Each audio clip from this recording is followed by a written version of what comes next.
মা আর বাবা, এই দুইজন যদি দোয়া করে নবীজি বলেন আল্লাহর আরশ পর্যন্ত যেতে আর কোনো বাধা নেই, যদি সাইজ দোয়া হয়। নবীজি বলেন কোন মা আর বাবা যদি মন থেকে কোনো দোয়া করে ওটা সরাসরি আরশে যে ধাক্কা খায়, যতক্ষণ পর্যন্ত দোয়াটা কবুল না হয় আরশ তখন কাঁপতে থাকে। আল্লাহ পাক বলেন থামো, জবাব আসে আল্লাহ, বাংলাদেশ নামে একটা দেশ আছে, গাজীপুর জেলার জহির নামে একটা লোকের জন্য তার মা দোয়া করেছে, যতক্ষণ পর্যন্ত জায়েজ দোয়াটা কবুল না হবে ততক্ষণ পর্যন্ত আমি কাঁপা বন্ধ হব না। এজন্য আসল যেটা পড়ে আছে বাড়িতে এদের খোঁজ খবর নেওয়া দরকার। ঈমান ভাঙ্গার 7 নাম্বার কারণ হচ্ছে যারা জাদুকর, যারা জাদু করে বেড়ায়, এই মানুষের ঈমান নষ্ট হয়ে যায়। সূরা বাকারার ভেতরে ঘটনাটা আছে। 8 নম্বরে মুসলমানদের বিরুদ্ধে যারা ষড়যন্ত্র করে ওদের ঈমান ভেঙে যায়, নষ্ট হয়ে যায়। 9 নম্বরে কাউকে ইসলামের ঊর্ধ্বে যদি কেউ মনে করে তার ঈমান সঙ্গে সঙ্গে ধ্বংস হয়ে যায়। যেটা বাংলাদেশে বেশি, অনেককে এখন ইসলামের ঊর্ধ্বে মনে করা হচ্ছে, নাকি বেশি বলে ফেললাম? 10 নম্বরে ইসলামের কোন বিধানকে কেউ যদি ঘৃণা করে, সূরা সেজদার 22 নম্বর আয়াতে তথ্য আছে, সূরা মুহাম্মদের 9 নম্বর আয়াতে তথ্য আছে। যেটা বললাম আপনি একটু মিলান, এই যে 10টা আল্লাহর পথে যারা মানুষকে বাধা দেয়, চলতে দিতে চায় না, এদের ঈমান আল্লাহ নষ্ট করে দেয়। আমার তো মনে হচ্ছে 10টার ভেতরে 10টা এখন আমাদের ভেতরে অলরেডি পাওয়া যাচ্ছে, আন্দাজে ঈমানের দাবি করে বসে আছে। ফেরেশতা যখনই বললেন আপনি রবের নামে পড়েন, নবীজি পড়া আরম্ভ করেছিলেন না, একবারে 5 আয়াত পড়লেন। বাড়িতে আসলেন, আসার পথেই তিনি দেখলেন আকাশ আর জমিন বরাবর একটা ফেরেশতা। নবীজি ভয় পেয়ে পালাতে আরম্ভ করলেন। নবীজি বলেন আমি পড়েও গিয়েছিলাম, এটা তাফসিরে ইবনে কাসিরের ভেতরে আছে, আমি দৌড়াতে যে পড়েও গিয়েছিলাম, কষ্ট করে উঠে যখন বাড়িতে গেলাম স্ত্রীকে বললাম আমাকে ঢেকে দাও। নবীজির স্ত্রী চাদর দিয়ে, কম্বল দিয়ে, কাঁথা দিয়ে, যাই বলেন ওনাকে বস্ত্র দিয়ে ঢেকে দিলেন। আল্লাহ রাব্বুল আলামিন তখন এই আয়াতটা নাযিল করলেন, ইয়া আইয়ুহাল মুদ্দাসসির, হে বস্ত্র আবৃত ব্যক্তি, হে কম্বলওয়ালা, চাদরওয়ালা, লেপ দিয়ে তোশক দিয়ে ঢেকে বসে আছেন না, আপনাকে আমি এভাবে বসে থাকার জন্য দুনিয়ায় পাঠাইনি। ওম আপনি দাঁড়ান, ফানজির, মানুষকে সতর্কবাণী শোনান। আল্লাহর বিধানের বাইরে গেলে, আল্লাহর সাথে নাফরমানি করলে, আল্লাহর দ্বীনের বিরোধিতা করলে কি হবে, এই কথাগুলো আপনাকে প্রচার করা লাগবে। আপনি সতর্ক করেন মানুষদেরকে। আজ মানুষ মানুষের পেছনে লেগে আছে, একজন আরেকজনের পেছনে লেগে তার জীবনটা ধ্বংস করে দিচ্ছে। এই কাজগুলো আপনি বন্ধ করেন, ওঠেন, আপনার দায়িত্ব এটা। হযরতে আলী থেকে বর্ণিত, বিশ্ব নবী মুহাম্মদুর রাসূলুল্লাহ টয়লেট থেকে আসলেন, পায়খানা পেশাবখানা থেকে আসার পরে তিনি গোশত খাচ্ছিলেন, সাহাবীরা তিনিও নিলেন। হযরতে আলী বলেন হে নবী আমি কি ওযুর পানি এনে দেব? নবীজি বললেন দেখো, শুধুমাত্র নামাজ আদায় করা ছাড়া পৃথিবীর কোনো কাজের আগে ওযু করা লাগবে, এই মর্মে আমাকে কোনো নির্দেশ দেওয়া হয়নি। সেই গাছের ভেতরে হয়তো গোশত খাওয়াও থাকতে পারে, কোরআন পড়া থাকতে পারে, কথা বুঝতেছেন? আমাকে শুধু নির্দেশ দেওয়া হয়েছে ওযু করার জন্য, কোন কাজের আগে? নামাজের আগে। এই যে হাদিসগুলো, এই যে ঐতিহাসিক ঘটনাগুলো, এই যে বাস্তব ব্যাখ্যা, এর সাথে তো একটাও মিলছে না। নবী যদি ওই সময় বলতেন ঠিক আছে আমি গোশত খাবো, তুমি ওযুর পানি নিয়ে আসো। আসলে পড়াশোনা যদি আমরা গভীর ভাবে করতাম তাহলে বাস্তবে এই দুর্বিসন্ধিগুলো আমরা ধরে ফেলতাম। এগুলো কোরআন থেকে মানুষদেরকে দূরে সরানোর একটা পায় তারা। ওরা জানে মুসলমানকে যত কোরআন থেকে দূরে সরিয়ে রাখতে পারবো, আমাদের নিয়ম নীতিগুলো তখন ওদেরকে গিলাতে পারবো। এই জন্য শরীফ থেকে শরীফা নামে যে চ্যাপ্টারটা আমাদের 7 এর বইতে দিয়েছে, এটা আমরা আজ অনেকেই কোরআন না জানার কারণে মেনে নিচ্ছি। এটা যে কত বড় সূক্ষ্ম ষড়যন্ত্র আপনি এখনো টের পাননি। আমি 1 মিনিটের ভেতরে ষড়যন্ত্রটা ফাঁস করছি। ভালো করে লক্ষ্য করবেন। শরীফ একটা লোক, বিকাল বেলা বলছে আমি শরীফা। এতটুকু হলেও আমার অসুবিধা নেই, কিন্তু লোকটা শরীফ থেকে বিকালে শরীফা নিজে নিজেই হয়ে গেল মনে করেন। ও যদি দাবি করার পরে এটা রাষ্ট্রীয়ভাবে কায়েম করে দিতে পারে, ও কিন্তু বিকালে বলবে আমি মহিলা হোস্টেলে সিট চাই। ও তো এখন শরীফ না, শরীফা। মহিলা হোস্টেলে সিট নেবে, যে হোস্টেলে আপনার মেয়ে আছে, আপনার বোন আছে, আপনার ফুফু আছে। এই কথা বলছে না কেন? ও যত ওই শরীফা শরীফা চিল্লাক, ও মাল কি? ওর তো সব কিছু শরীফ। ও যদি আপনার বোনের কাছে এখন থাকে, আপনার মেয়ের কাছে থাকে মহিলা হোস্টেলে, আপনার ফুফুর কাছে থাকে, যে সন্তানগুলো এখন আসবে এগুলো কি কোন দিকে নিয়ে যাচ্ছে আপনি টের পাচ্ছেন? আপনি আবেগে চিল্লাচ্ছেন না, ওনারা কি না বুঝে দিয়েছে? না বুঝে না। এভাবে চলতে থাকলে 10 বছরের ভেতরে জারজ দিয়ে দেশ ভরে যাবে। আমি আর নিচে নামলাম না। এরপরেও যদি কেউ না বোঝার ভান করে অন্যায়কে সাপোর্ট করতে চান, ওটা আপনার ইমানের ব্যাপার। এখানে কোরআন থেকে যত দূরে থাকবেন, আল্লাহর কসম আপনি শিরিক আর বেদাত থেকে বাঁচতে পারবেন না। আর কেউ যদি শিরিক বেদাত করে করে মারা যায়, হাউজে কাউসারের পানি থেকে 2টা শ্রেণীর মানুষকে আল্লাহ বঞ্চিত করবেন। কয়টা? হাউজে কাউসারের পানি দেবেন না 2 শ্রেণীর মানুষকে। 1 নম্বরে দুনিয়ায় যারা বেদাত করে, 2 নম্বরে যারা জালেম শাসকের তোষামদি করে।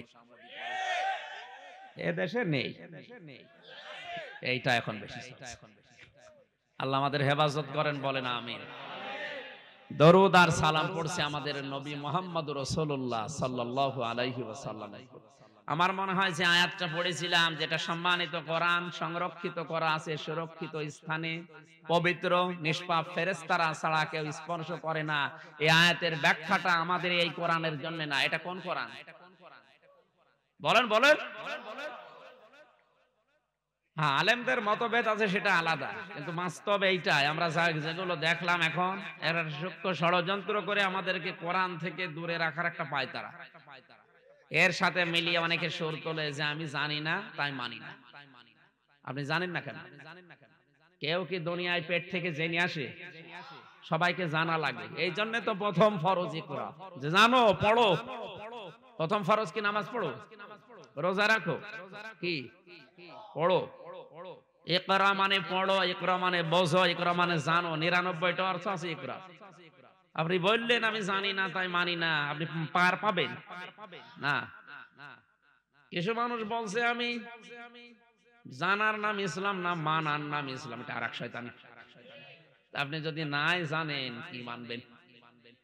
জানা এবং মানা 2টাই ফরজ।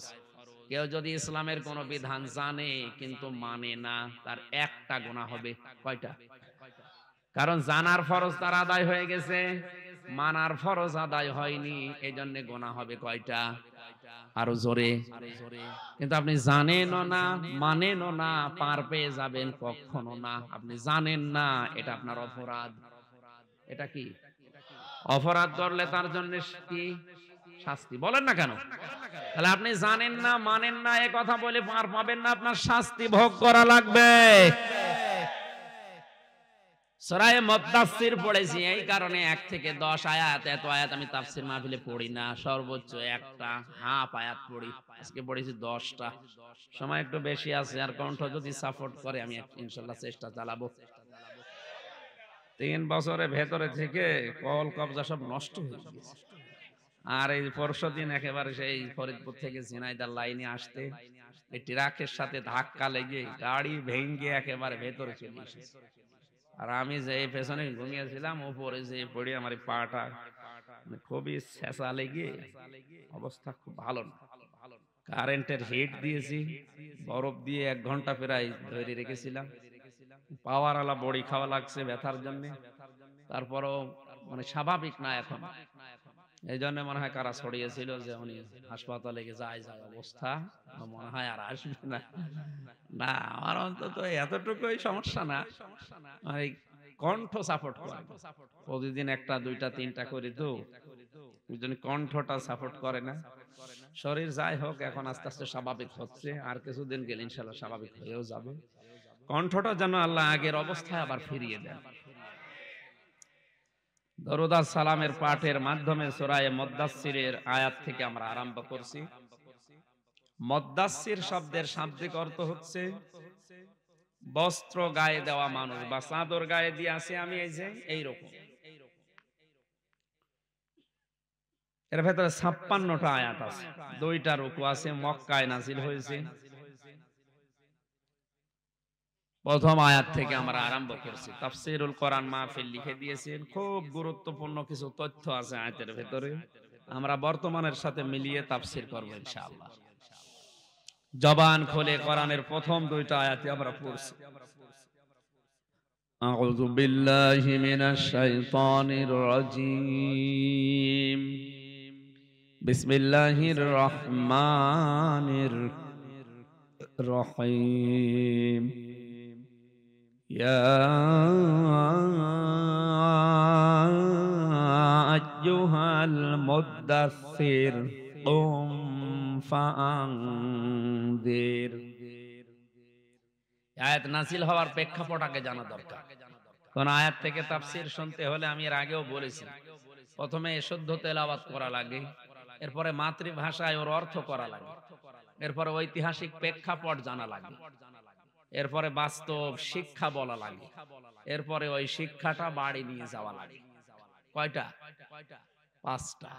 আমরা শুদ্ধ তেলাওয়াত অন্তত যে যতটুকু পারি করলাম। প্রতিটি অক্ষরে অলরেডি আমাদের আমলনামায় আল্লাহ 10টা লেখি ফেরেশতাদের দিয়ে লিখে দিয়েছে। মাতৃভাষায় আমাদের যেহেতু বাংলা, অর্থ বলছি ইয়া আইয়ুহাল মুদ্দাসসির, হরফে নেদা দিয়ে আল্লাহ আরম্ভ করলেন, হে চাদরওয়ালা, কম্বলওয়ালা, বস্ত্র আবৃত ব্যক্তি, কুম আপনি দাঁড়ান, ফাআনযির মানুষদেরকে সতর্ক বাণী শোনান। এ পর্যন্ত থাক, পরে দেখছি। বিশ্বনবী নবুয়ত পাওয়ার প্রথম আয়াত তার উপরে নাযিল হয়েছিল ইকরা। কি তাফসীর পড়তে গিয়ে আমি বাস্তবের সাথে মিলিয়ে যেটা পাচ্ছি, 3বার তাকে বুকে চাপ দিলেন যে পড়েন ইকরা। নবীজি বারবার বললেন মা নাবি কারি, আমি পড়তে পারি না। ফেরেশতা জিবরাইল 4বার যখন বললেন ইকরা বিসমি রাব্বিকাল্লাযী খালাক, নবীজি এবার জিবরাইলের সাথে 5টা আয়াত পড়েছিলেন। না পড়েন না? 5টা আয়াত পড়ার পরে জিবরাইলকে জিজ্ঞাসা করলেন, তুমি এতক্ষণ কেন বললে না বিসমি রাব্বিকাল্লাযী খালাক, যে রবের নামে পড়া লাগবে? খালি বারবার বলছিলে পড়ো পড়ো, তে কি পড়বো, কার নামে পড়বো, এটা তো বলা লাগবে। এতক্ষণ যেহেতু বলো না যে রবের নামে, এজন্য আমি পড়িও নাই। নবীজি উম্মতদেরকে শিক্ষা দিতে চেয়েছেন, আমার উম্মতেরা যার তার নামে পড়া যাবে না যতক্ষণ রবের নাম না আসবে। ওই যে প্রথম কথা ছিল, আল্লাহ আমাদেরকে আলাক থেকে বানিয়েছেন, জমাট বাঁধা রক্ত। এজন্য সর্বপ্রথম আল্লাহ এই শব্দ দিলেন ইকরা বিসমি রাব্বিকাল্লাযী খালাক, খালাকাল ইনসানা মিন আলাক। পড়েন আপনার ওই রবের নামে, ওই প্রভুর নামে, যে রব আপনাকে আলাক থেকে বানিয়েছে। কি থেকে? বলেন বলেন। তাহলে আয়াত দিয়ে প্রমাণ হয় আল্লাহর নাম ছাড়া মুসলমানের জন্য নবীর উম্মত দাবি করলে পড়া জায়েজ নেই। পড়া লাগবে কার নামে?